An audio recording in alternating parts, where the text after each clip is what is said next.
Kamano wang'eni ka od bura ochako kendo ka odhi mana nyime, odhi bedo gi thuolo mag rango pen chike modhi bedo kuloso paro mag chike mantiere po nono. E higani kaka koro oseduogo odiochieng' manyoro ayanga, kaka ono ng'eto ne ogol kendo odhi bedo kurango.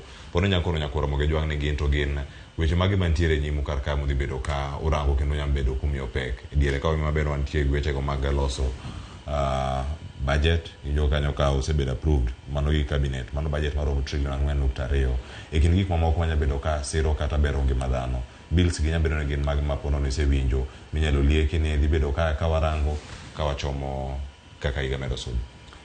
Mokwongo ng'ene budget making process kaka iloso budget ikuongo ichako gimoro miluongo ni BPS, budget policy statement, mano winjo bedo ni timo tarik 15 Februari e higa ka higa e anyuolia.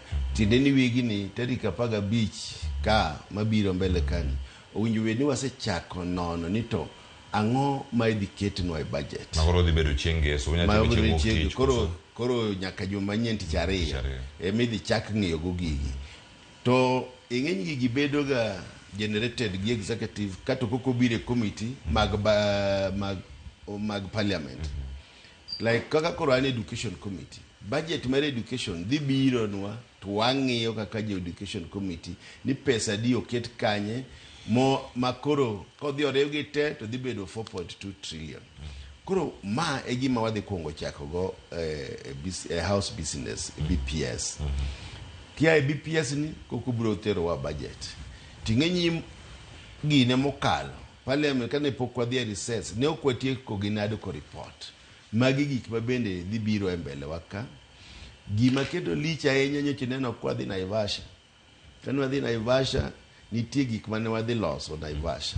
Ahinya jopiny samoro gowa ni tang'o miyo wadwa keto NGCDF ni obede constitution mondo koro jood bura obedie ni pod gikonyo ji gi NGCDF fund.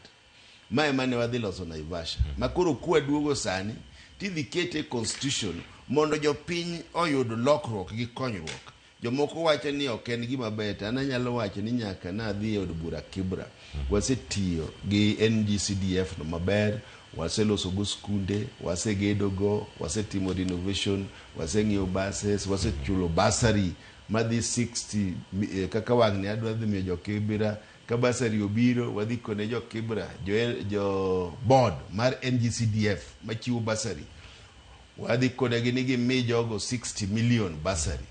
Koro ma bende gima ni mbele waka. Lakini ahinya mang'eni dhi kelo lokruok ne jo Kenya en IBC.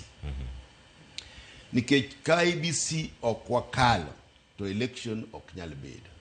Gi review mar boundaries.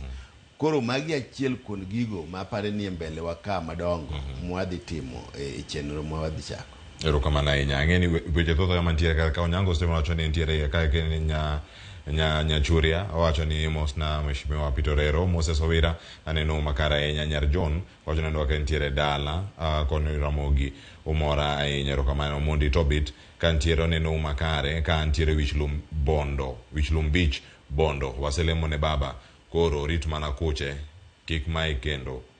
Wacho ni aero aya erokamano ahinya. Ote mari ochopo. Walter Obado biro wacho ni kodwa kachiel kwa tiyo kadongi tuwa madakika achiel mheshimiwa mondo miya wach mari mogik to kemede karka kone jopiny wach mogik tahinya lose wach mar jood bura mako weche moko motegno kaka majority gi minority to wach mag pek mag ngima ok ulose od bura koso imako geo mopogore. Wach ni Thicho Gachagua noringe ahinya moro ni bende oringe ahinya ilaro kombe kama ji bete japiny ni kure ka warango higa manyien mwachako karkae obed mari mogik kwa tieko. Mano moko erokamano ahinya.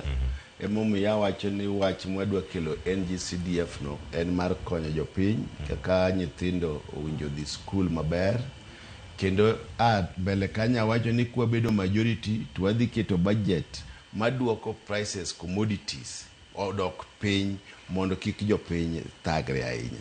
Mane omiyo ne wadwa laro kombe go mondo wakony go jopiny. Ana gombo kawuono kapok awuok takwayo jo Kenya no med lemo ne jakom Raila Amolo Odinga kodhi e AUC odwa no dhi obed chairman mar AUC to koro kaka ni jaod bura mare marito ne bedroom ing'eyo ni ne wasekwaye thuolo ni koyie to wadhi wabed kaja koja to jo IBC manyalo mae kura onge to wadwa ni wadhi wamiye support waket wangot wang wakucho dipo ka ng'ato bendo biro gi weche moko manono mondo kwa adhi Addis Ababa to wang'e ni baba odonjo maber kendo wan kaka jo parliament wawacho ni wan wagore ne jopiny mondo ngima gi odog maber seche mabiro makomiwa majority kamano lakini mogik to kiya mos jo Kibira kamano konje nyaka mos joga ma Kibra nikech gin mag omiyo an ka kata kawuono ka tadwa pusora adhi Raila Education ng'iyo development mwasetimo e Kibra adwoko erokamano ahinya mar luonga e higa manyien ni aparo ni wabiro dhi maber erokamano akone agombo wuod Nyalego no